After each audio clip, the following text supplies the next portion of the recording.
اے میرے پروردگار، اگر آج بھی خالی ہاتھ جاؤں گا تو بچوں کا سامنا کیسے کروں گا؟ اپنی بیوی سے کیا کہوں گا؟ اپنی بیوی کو کیا جواب دوں گا؟ یہ کہتا جا رہا ہے، روتا جا رہا ہے، تیرے کریم سے بندے کو کیا نہیں ملتا؟ کم از کم مانگنے کا طریقہ تو آ جانا چاہیے۔ سوچے کہ جب وہ بندہ رویا، اللہ اکبر، کتابوں میں لکھا ہے کہ جب شام کا وقت آیا، بچوں کی بھوک سامنے تھی، شوہر سوچ رہا تھا کہ گھر جاؤں گا، بیوی کو کیا جواب دوں گا؟ خالی ہاتھ جاؤں گا، غیرت آ رہی ہے، اب بے خودی کا عالم تھا۔ اس نے مٹی اٹھائی اور وہ تھیلا جس کو آٹے کے لیے لایا تھا، وہ تھیلا جس کو راشن کے لیے لایا تھا، اسے مٹی سے بھرنا شروع کر دیتا ہے۔ دیوانوں کی طرح تھیلا بھرتا جا رہا ہے، تھیلا بھر کر کے چلنے لگا۔ شام کا وقت تھا، ہمت جواب دے گئی، گھر جانے کی طاقت نہ تھی، چھپ کر کے دور سے دیکھنے لگا۔ جب سب لوگ سو جائیں گے تب گھر کے اندر داخل ہوں گا۔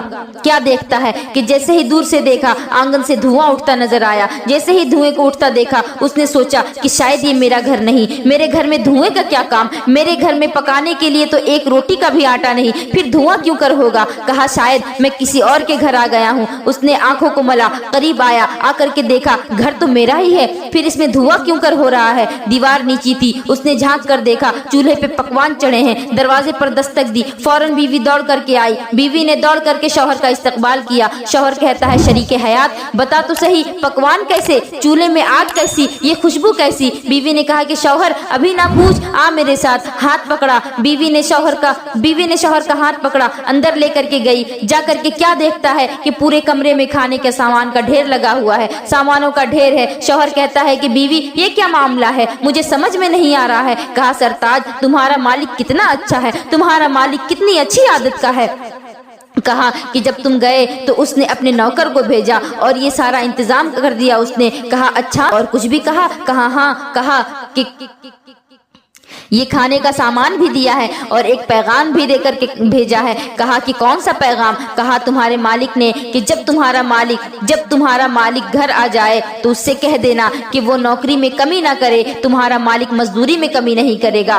آقا کریم کے دیوانوں، فقیری، غریبی، تنگ دستی آ جائے تو حرام کی طرف مت بھاگنا، بس سیدھا اللہ کے گھر کی طرف چلے آنا۔ خدا کی قسم اس کو راضی کر لو، وہ اتنا دے گا کہ 7 پشتوں کا بھلا ہو جائے گا۔ بس حلال روزی کی تلاش میں رہیے۔ اگر بندے نے حرام کمایا تو اللہ سے توبہ کر لے، کیونکہ اللہ کی پکڑ بہت سخت ہے۔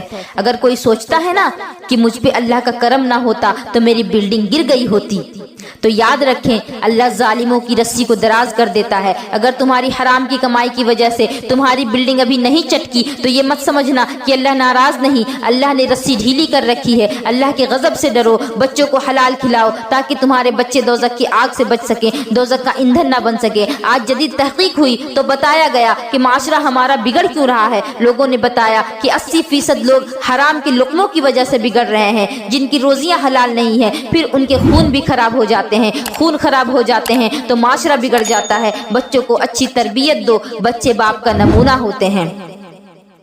باپ کا علم بیٹے کو اگر نہ ازبر ہو، پھر پسر مالک میراث پدر کیوں کر ہو۔ بیٹے باپ کا نمونہ ہوتے ہیں۔ کیسے؟ آئیے میں آپ کو بتاؤں۔ مدینے کی زمین ہے، مولا علی کا شہزادہ ہے، شہیدوں کا شہنشاہ، کربلا کا تاجدار امام حسین ایک گلی سے گزرے جا رہے ہیں۔ سامنے سے حاتم طائی کا پوتا آتا ہے۔ اس نے امام حسین کا چہرہ دیکھا، ساتھ والے سے کہنے لگا کہ یہ بچہ کتنا خوبصورت ہے۔ اس نے کہا کیوں؟ بچے نے کہا کہ اس کے چہرے سے لگ رہا ہے یا تو یہ خود بادشاہ ہے یا کسی بادشاہ کا بیٹا ہے۔ ساتھ والے نے کہا کہ یہ کوئی بادشاہ نہیں اور نہ ہی کسی بادشاہ کا بیٹا ہے۔ تو پھر اس نے کہا کہ یہ کون ہے، اتنا حسین ہے؟ اس نے کہا کہ یہ حسین ہے، یہ علی کا بیٹا ہے، فاطمہ کا شہزادہ ہے، آخری پیغمبر کا نواسا ہے۔ اتنا سنا اسے اس کی دادا کی سخاوت پر بڑا گھمنڈ تھا۔ حاتم طائی کا نام تو آج ساری دنیا جانتی ہے۔ حاتم طائی کی سخاوت کا چرچا پوری دنیا میں ہے۔ اسے فخر تھا اپنے دادا پر۔ کہنے لگا اچھا میرے امام کے پاس آیا، کہنے لگا کہ تم آخری پیغمبر کے نواسے ہو؟ کہا ہاں۔ کہا تب تو تم میرے دادا کو بھی جانتے ہوگے۔ آپ نے فرمایا تیرے دادا کو جان کر کے ہمیں کیا لینا ہے، تیرے دادا سے ہمیں کیا مطلب؟ اس نے کہا کہ تم جانتے نہیں میرے دادا کی سخاوت کے چرچے پوری دنیا میں ہے۔ آپ نے فرمایا شاید تو میرے نانا کو نہیں جانتا۔ اس نے کہا اچھا تو پھر میں بتاؤں کہ میرے دادا کون ہے؟ اس نے کہا کہ بتاؤ۔ آپ نے فرمایا کہ بتا۔ کہنے لگا میرے دادا کے محل کے 7 دروازے تھے۔ کہا پھر؟ کہا فقیر آتا دروازے پر، پہلے دروازے پر آتا، فقیر کو دے دیا جاتا، پھر وہی فقیر دوسرے دروازے پر آتا، پھر اسے دیا جاتا، پھر وہی فقیر تیسرے دروازے پر آ جاتا، پھر اسے دیا جاتا، چوتھے پر آ جاتا، اسے دیا جاتا، 5ویں پر آتا، اسے دیا جاتا، 6ٹھے پر آتا۔ غرض کے 7 دروازوں سے اگر ایک ہی فقیر آ جایا کرتا تو اسے منع نہیں کیا جاتا تھا، ہر بار اسے دیا جاتا تھا۔ یہ تھی میرے دادا کی سخاوت۔ یہ نہیں کہا جاتا کہ تجھے پہلے دروازے سے مل چکا ہے، تجھے دوسرے سے مل چکا ہے، تجھے تیسرے سے مل چکا ہے، یہ نہیں کہا جاتا، بلکہ وہ جتنی مرتبہ آتا، جس دروازے سے آتا اسے دے دیا جاتا تھا۔ یہ تھی میرے دادا کی سخاوت۔ میرے امام مسکرائے، اس سے کہا کہ یہ تمہارے دادا کی سخاوت تھی؟ اب میں بتاؤں کہ میرے نانا کی کیا سخاوت ہے؟ اس نے کہا بتاؤ کہ تمہارے نانا کی کیا سخاوت ہے۔ امام حسین نے کہا کہ تیرے دادا کی سخاوت یہ ہے کہ ایک ہی فقیر ہے، دروازے الگ الگ ہیں، ایک دروازے پر آتا ہے بھیک دے دی جاتی ہے، دوسرے پر آتا ہے بھیک دے دی جاتی ہے۔ ارے جب ایک دروازے پر بھیک مل گئی تھی تو دوسرے پر جانے کی نوبت کیوں آئی؟ نوبت تو اسی وجہ سے آئی کہ پہلے دروازے پر ضرورت پوری نہیں ہوئی، اسی لیے دوسرے پر گیا، دوسرے پر گیا ضرورت پوری نہیں ہوئی، تیسرے پر گیا، تیسرے پر گیا ضرورت پوری نہیں ہوئی، چوتھے پر گیا، غرض کے 7 دروازوں پر گیا، ضرورت پوری نہیں ہوئی، اسی وجہ سے بار بار دروازوں پر آتا رہا۔ یہ تھی تیرے دادا کی سخاوت کہ ایک غریب کی ضرورت پوری نہ ہو سکی۔ لیکن اب میرے نانا کی سخاوت دیکھ، تیرے دادا کے محل کے 7 دروازے تھے، لیکن میرے نانا کا ایک ہی دروازہ ہے، پھر بھی اگر ضرورت مند آ جاتا ہے تو اتنا دیا جاتا ہے، اتنا دیا جاتا ہے کہ ضرورت پوری ہو جاتی ہے، اور ضرورت ہی پوری نہیں ہوتی بلکہ 7 پشتوں کا بھلا ہو جاتا ہے۔ اعلیٰ حضرت نے مچل کر فرمایا کہ کون دیتا ہے دینے کو منہ چاہیے، کون دیتا ہے دینے کو منہ چاہیے، دینے والا ہے سچا ہمارا نبی۔ اور میرے کریم سے اگر قطرہ کسی نے مانگا، میرے کریم سے اگر قطرہ کسی نے مانگا، دریا بہا دیے ہیں، دربے بہا دیے ہیں۔ جتنے بھی لوگ مجھے سن رہے ہیں، میری آپ سے گزارش ہے کہ بچوں کو حلال کھلائیں، جائز کھلائیں، حرام کے لقمے سے بچائیں، کیونکہ اگر حرام کا لقمہ کسی کے بھی بدن میں جاتا ہے تو پھر اللہ رب العزت کے محبوب نے فرما دیا کہ اگر کسی کے بدن میں حرام لقمہ لگے تو پھر اس بدن کو اللہ تبارک و تعالی جہنم کا ایندھن بنا دیا کرتا ہے۔ اور اس کو دوسرے لوگوں تک بھی پہنچائیں، کیونکہ نیک کام کرنے سے اللہ رب العزت خوش ہوتا ہے، اور دین کی بات پھیلانا صدقہ جاریہ کی نیت سے تو اللہ تبارک و تعالی اس کا ثواب بھی دیتا ہے۔ وما علینا الا البلاغ۔ السلام علیکم ورحمۃ اللہ وبرکاتہ۔